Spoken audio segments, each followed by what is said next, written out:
तुमको एक बात बताएं, मगर एक चीज है, बताना नहीं किसी को। इधर उधर मत करना। ऐसे तो हम कहीं जाते नहीं है। बुआ के यहाँ इस बार बिना फोन लगाए चले गए भैया। हमने देखा कि बुआ चाय वाय बना रही हैं। हमने कहा बुआ ठीक है, हम भी चाय वाय पिए, फिर बैठे रहे। हमने कहा बहुरिया कहाँ है बुआ? तो कहने लगी कि कमरे में होगी, अपना कुछ काम वाम कर रही होगी। हमने कहा अच्छा। फिर थोड़ी देर में वो खाने में लग गई। हमने कहा बुआ बहुरिया नहीं दिख रही है, आप तो खाने में भी लग गई। भैया बोले कि कमरे में होगी, तो हम भी अपना कमरे की तरफ चले गए। बहुरिया को जैसे ही बाहर लेके आए, बुआ यूं चिल्लाना शुरू करी, यूं चिल्लाना शुरू करी। भैया बहुरिया फपक फपक के रोने लगी। थोड़ी बहुत देर हमने चुप कराया। हमने कहा भैया क्या बात हो गई? तो कुछ बताने को कोई तैयार नहीं। हम भी अपना भैया थोड़ी बहुत देर और क्या करते, चुप करा ही थे इधर उधर करके। मगर वो लोग सुनने को राजी नहीं। हमने कहा श्यामू बाइक निकालो, अब चलते हैं।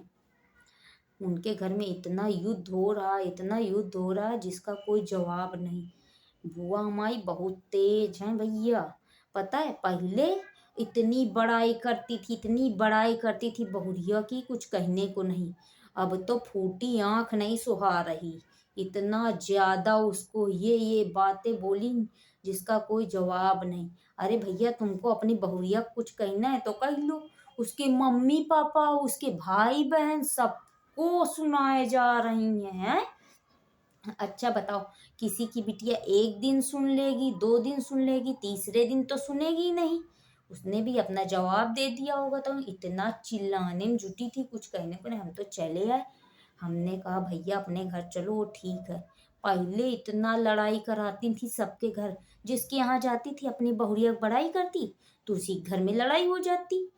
हर किसी के यहाँ लड़ाई कराई है, हर रिश्तेदारी में। ये सोच लो, मोहल्ले गली का तो छोड़ो, रिश्तेदारी तक में लड़ाई कराई है।